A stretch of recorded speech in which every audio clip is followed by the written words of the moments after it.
I'm here with my dear friend, Dave Karger. It's so good to be with you. It's so good to be with you too. And we finally get to have a conversation about a film that I love and that you have not seen before. Your movie Confession, Blazing Saddles I from admit it. 1974. Yeah. Yes. So, first question, why have you not seen this film? Well, I was a baby when it came out, so it didn't interest me when I was 1 year old. I missed it in its initial release. And I remember as a young kid watching HBO all the time. That's how I discovered movies first as like a teenager. And I just don't remember it ever really coming around, or at least I didn't notice it. And then it always felt like this movie that either was almost forbidden, or that I would be offended by, or that was of a certain time but not anymore. And it's just never something that I had a chance to watch, but I was always very curious about it. So I'm excited to talk about it with you. But so Yes. you say you really like it. I really do. Yeah, I Why? think it's really hilarious. And typically, I don't love the most goofball comedies or parodies, although there's something about Mel Brooks, who directed this film and has done so many movie parodies. This one makes fun of a genre that I also don't love. So maybe I think it's funny because it's making fun of Westerns. Right? But we know in the plot of this film, we have these dastardly politicians led by Harvey Korman who are trying to get a railroad built. It has to go through a town called Rock Ridge to get the people out of this town. They decide, oh, let's get a black sheriff played by Cleavon Little. These folks are so racist, they'll just move. And they are racist. And we hear a lot of racist language, but it turns out that they actually kind of band together. Now, I will admit that even though I hadn't ever watched the film, I did watch Ben introducing it once on TCM. Yeah, And I wasn't aware of the history of this, that Richard Pryor that's right. was initially supposed to play the part that Cleavon Little plays. And he even co-wrote the movie. There's a handful of guys, 4 or 5 guys, including Mel Brooks and Andrew Bergman, who wrote this movie. And then I heard that Richard Pryor was a screenwriter of it. That kind of set me at ease a little bit, because obviously Mel Brooks is an equal opportunity offender with everything he Right. does. But I thought, oh, okay, Richard Pryor's involved with the screenplay too. That made me feel a little bit better about it Yeah. before seeing it. Yeah, I think that's one of the reasons I like it, because the N word is flying across this film. Many words, and we'll talk about a lot of Yes. that after we Yeah. get a chance to see it together. But there's a way that there is an understanding that the use of this kind of racist language is making fun of the racists. It's not simply repeating stereotypes that we've seen in other kinds of films. And I think that's what I really think is unique about this one. Yeah, for me as a gay person, when I watch some movies from the 80s that use the F word slur in a way that really feels disrespectful, it taints the movies for me. So I'm really curious to talk to you after the movie shows about how we feel about how all of these different words are being tossed around.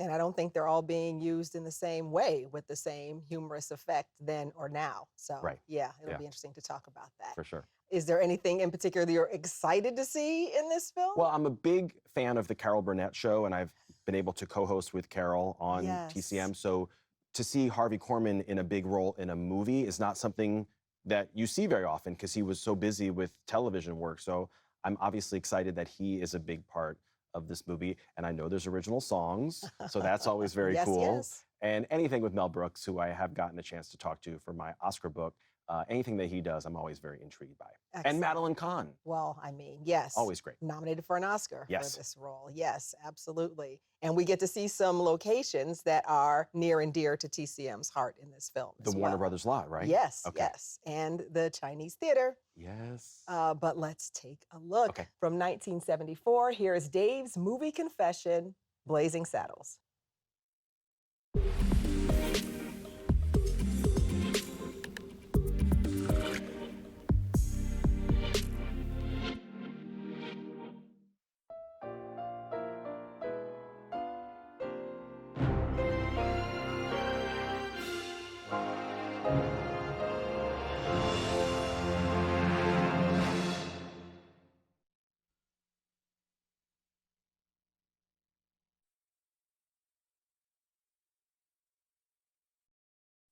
So we're back to talk about your movie confession, Dave.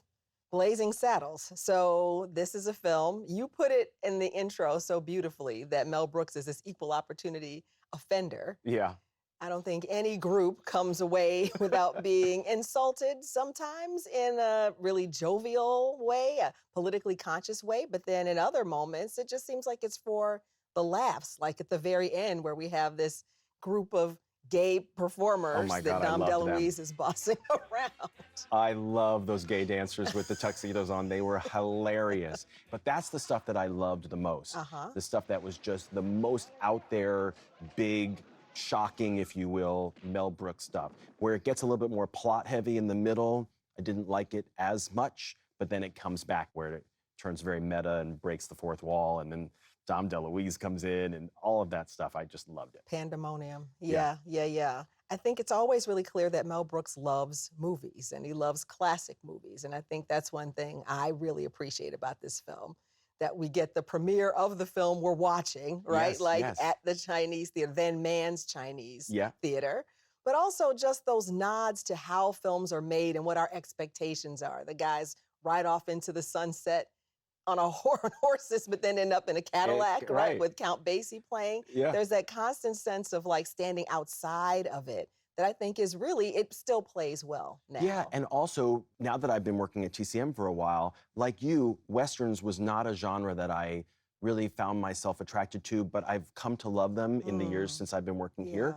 So now to see a movie like this have references or nods to The Fastest Gun Alive or High Noon, obviously, with the plot, I like that. And it shows that Mel Brooks and his writing team has such respect for the movies that they're spoofing. Yes. Harvey Korman was great. Just brilliant. Just so completely ridiculous. And what do you think about Madeline Kahn? I mean, I think that her Marlene Dietrich-esque performance rightly was nominated for an Oscar. Yeah, that was 2 consecutive Oscar nominations for her because she had been nominated the prior year for Paper Moon.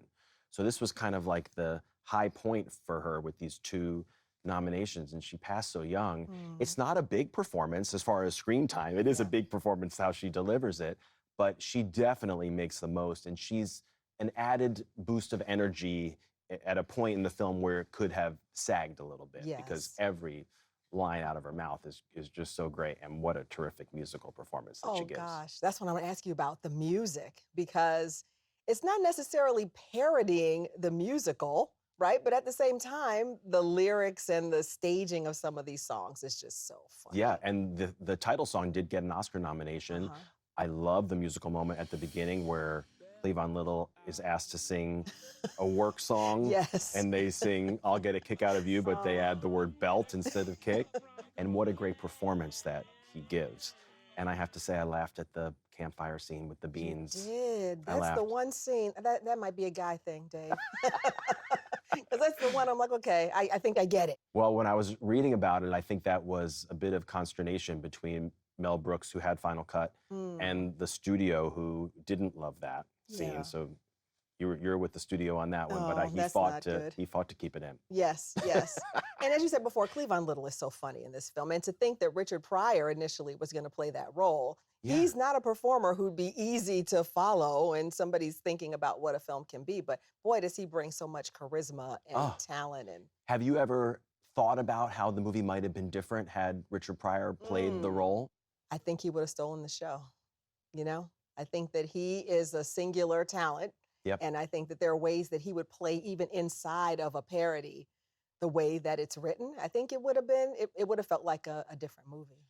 I have a question for you as the professor. I'm going to put you on the spot. So this movie came out in 1974. I was not aware until just the other day. This was the #1 box office film of 1974. I was asking my parents about it. My dad is not a movie guy. He told me he saw this multiple times. Wow, So what do you think about the fact that this was the #1 movie of 1974? Do you think audiences were in on the joke 50 years ago or not? Yeah, I think that many audiences were actually by that point. And that movies were really getting people to think differently about some of the conventions of the way that race was represented in classic films. So I think it's pushing the envelope in just the right ways. People would have understood all the references to the classic Westerns at that point.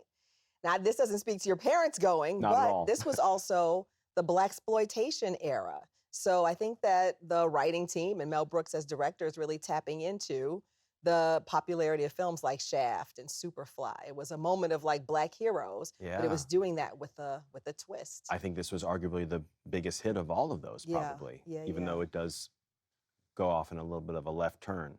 I really liked it, I have to say. And it All didn't right. feel as forbidden as I thought it would, Mm. but you definitely watch it and you say, this could never be made 50 years later today. No, not with the same language, and No. it wouldn't have been received the same way. No. Would you recommend this film to I people would. now? I You would. Because of Mel Brooks and because of how smart the humor is. And all the skewering just worked for me. Okay.